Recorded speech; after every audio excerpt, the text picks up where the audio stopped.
Okay, here we are. We're at the LeMay Car Museum in Tacoma, Washington. This is Integrity Garage Floors, and today we're with Janelle from Driven by Janelle. She's a motorcycle attorney, and we've got her pink motorcycle inside that we're going to see on display. The LeMay Car Museum is one of the best car museums in the world. It opened in 2012. It was opened by Mr. LeMay, who's the garbage truck driver. This was built by JTM Construction. Shout out to JTM. And now we're gonna go inside.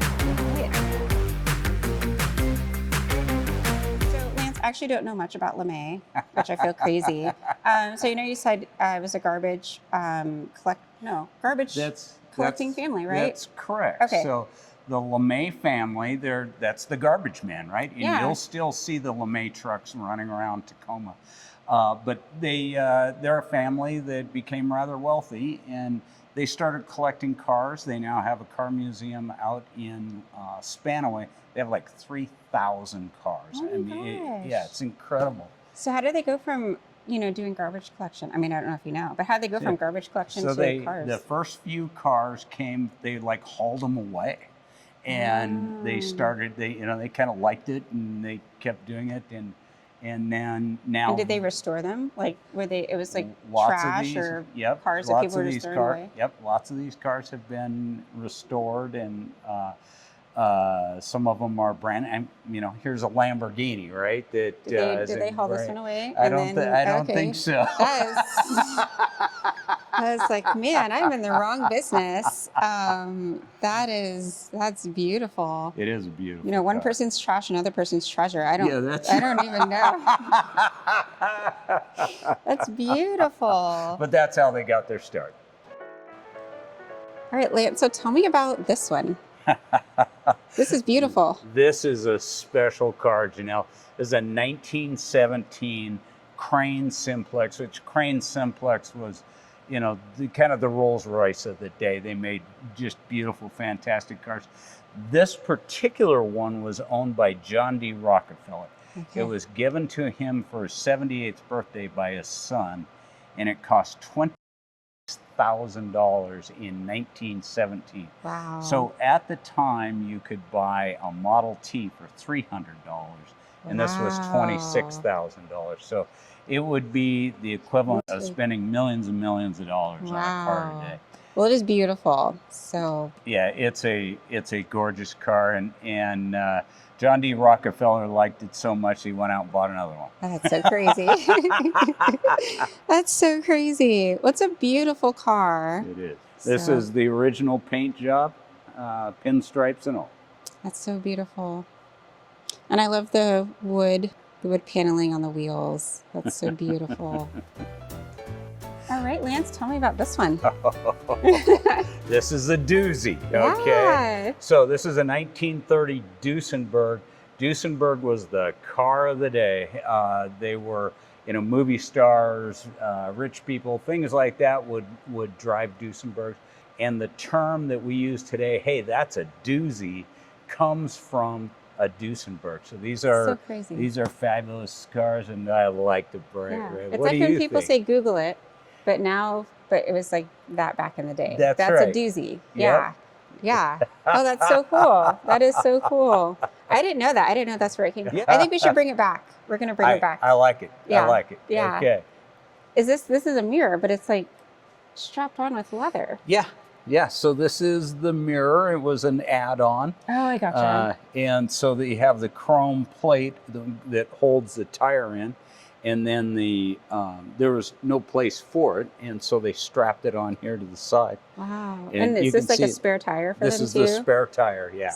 How pretty is it to display your spare tire like that? I know. Yeah, I don't even know where my spare tire is, but this one, you would know exactly where it is. That's right. And you got two of them. Oh, that's amazing. Yes. And this has two handles? Or what is this one down here? That's to a trunk down there. Okay. You put all your stuff down there. Yep. So these were made for, this was a racing car company that turned in consumer vehicles. And so gotcha. Some of the early Indy 500 races were won by these. Wow. So let me see. So this is also a trunk in the back? So this is a rumble seat. So it's got a lock too, and it comes up like that, and then you would sit back there, and that's called the rumble seat. I don't know if I've seen that. So it's like a side. It's not like a sidecar, but I mean it's the same concept. So wow. You would keep it down, and then when you went and loaded up your friends, and you put it up, and then your friends can sit. So this car had it all. Ah, and the little horns. These are so cute. Yep. Oh, that's cute. Yeah, the detail work on these cars is yeah. amazing. Hand built, the whole thing. Yeah. In 1940, the first Tacoma Narrows Bridge, this was the first car that went across it. Wow. That was Galloping Gertie, and that bridge actually fell down. They rebuilt it 10 years later in 1950. This was the first car that went across it. Then in 2007, they built the second Narrows Bridge. This was the very first car across that.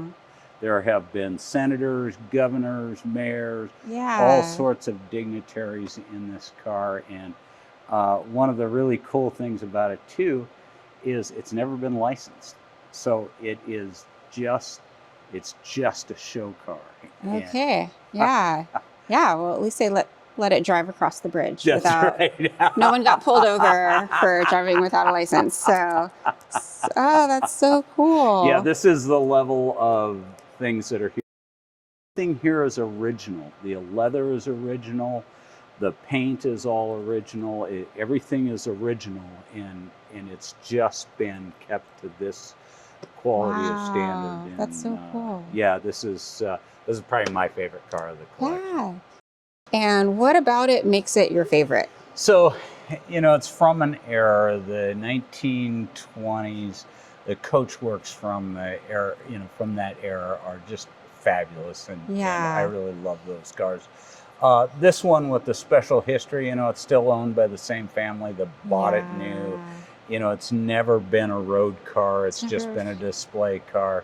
Yeah. The fact that it went across the first car across the Tacoma Narrows Bridge 3 times, right? Yeah. The old one, the new one, and the extra one. Yeah. So, so cool. yeah, that's really special, and besides the fact that it's just a grand and glorious vehicle, there's a lot of detail and history behind it. Yeah, well, I love it, and I love the color. I like the red ones. This one looks so classic, though, with the blue. So yeah, I love this one, and I have a Lincoln. So there you go. I love Lincolns. This will be my favorite one too. Okay. Here we are. This is a 1963 Studebaker Avanti.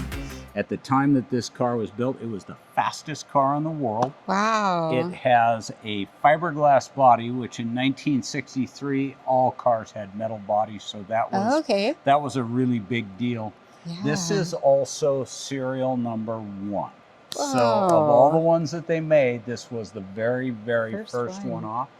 The LeMay Museum has done just an awesome job. They've completely restored this car to it's showroom quality. Yeah, it looks beautiful. I know it's did not sell very well in the commercial market, but it's a beautiful car, and apparently it went like the wind. So it was the fastest car, probably because it wasn't metal, right?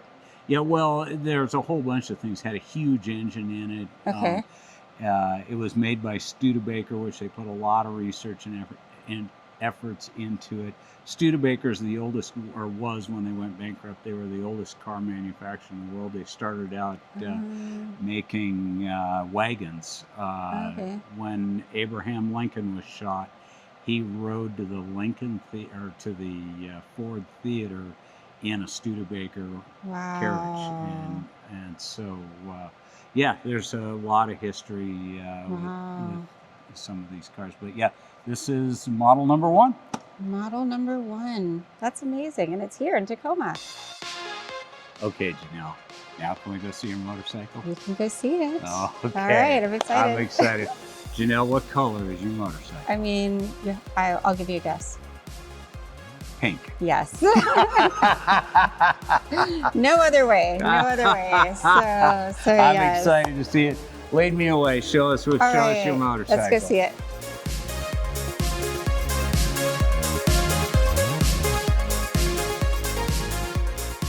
Okay, here we are with Integrity Garage Floors. We've got Janelle from Driven by Janelle and her pink motorcycle. Check this out. And at Integrity Garage Floors, you look down and that These are the beautiful floors. motorcycle These sitting are on the a floors. beautiful floor. And we did the floor. So we're very proud of that. So Janelle, you look fabulous on your pink Thank you. motorcycle. Thank you. So you have to tell me a couple of things about it. What is the make on this motorcycle? Yeah, so this is a Royal Enfield Classic 350. So cool. pretty low CCs. That's where I'm at right now. All right. Very comfy. I really think of this bike as like, to me, it's a good Seattle bike because it's a bike that you can just go and get coffee on. Okay. You know, I'm not trying to race down the street. I'm not trying to dirt bike. I just want to have a leisurely day, go grab a cup of coffee, read a book, and come back. Going for a cruise. Yeah. Nice. Nice. Yeah. Okay. The thing that really stands out about this bike is it is pink. Yeah. So first, tell me why it's pink. So I just love the color pink. It makes me happy. My Royal Enfield makes me happy. And really just shout out to Wicked Wraps because they got this bike wrapped in pink. They do more than just bikes. They do bikes and cars. But I wanted a really, light, classic pink. And my Harley is a hot pink. So I wanted my Royal to be a really kind of baby pink. And they were able to get it done. And, pink in the motorcycle world, high visibility colors are normally like yellow or red. But pink is actually a high visibility color. So I wanted to have a color where if I'm on the road, people are going to notice it. They're going to see me. And pink is a high visibility color. So that was another reason.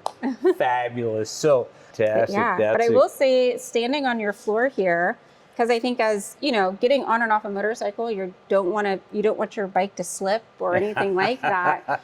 And this floor, this is a perfect floor. I mean, I know you know this, but no, it's really grippy. It's really, even in heels, you don't wear heels when you're actually riding. I would imagine. Yeah, but no, this is like, even just in heels, this is a perfect floor as well. Very grippy, not too slippery. So can you tell me what kind of floor? I mean... Yeah, you bet. So this is what we call a chip floor. Okay. And so when you're doing a garage floor, there are several layers to it, right? So first you got to prep it, then you lay down a base coat, then you broadcast the little chips of paint into it, and then you put a top coat on it. So the prepping is grinding, right? So we have these great big grinders that actually... You grind concrete for the same reason that you would sand a piece of wood before you paint it, right? And so we do that. We make sure that prep work is really, really good. It all starts with prep work. If you don't do the prep right, the final's not going to be right. Then we repair any cracks, right? We use a 2-part epoxy down into the cracks. We repair all of those. Then we use a 2-part 100% solids epoxy as the base coat. So it doesn't dry like paint. You mix A and you mix B, they go together, and that cures it. While that layer is still wet, the color that you see is from these little chips of paint. We buy them by the box and we broadcast it out onto the wet epoxy. Yeah. And then that holds onto it, we let it cure, and we come back, we scrape that down, and we clean it up, and then on top goes a coat of polyaspartics. These polyaspartics are 5 times harder than epoxies. They're a much better both chemical and UV resistant material. It's just a great modern coating. And really, between our prep work, that epoxy base coat, and the polyaspartic top coat, a floor like this in your garage ought to last as long as you own it. Wow. It sounds like don't skip chemistry class in high school because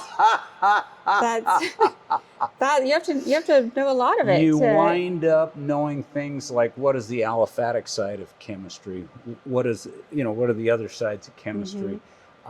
You really wind up knowing a lot about chemistry in this business, and that's been a fascinating part of it. Yeah, absolutely. So was the concrete floor like that, the other side of the floor before? Yes, it was this exact same floor. Okay. And then we put our floor on top of that. So We brought our diamond grinders out here. Yeah. You might look around and see the finishes on some of these cars, and we didn't want concrete dust on it, so we did that very, very well. Wow. Yeah.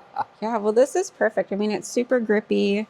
And it's still shiny. Like you get both. You know, sometimes it's shiny but slippery, but this is shiny and grippy. So Yeah. I love it. Well, your bike looks fantastic on it, and we're really proud to have you here today. Yeah, thank you so much for having me. This has been an amazing experience for LeMay Integrity Garage Floors. I'm excited to show everyone the floor you did for my garage, hot pink marble floor. So I'm excited for everyone to see that, because that is, you know, it was definitely a dream come true for me to have a pink floor. So wow. So yeah. This is the first time that we've done a hot pink floor, and yes. We were so excited to do it, and we think it turned out fabulous. No, yeah, we think that'll serve you well for many, many years. Yeah, my bikes are going to be very happy on it. They're going to write in. They'll be like, "Oh, I know we're home," you know, because so I think that'll be fantastic.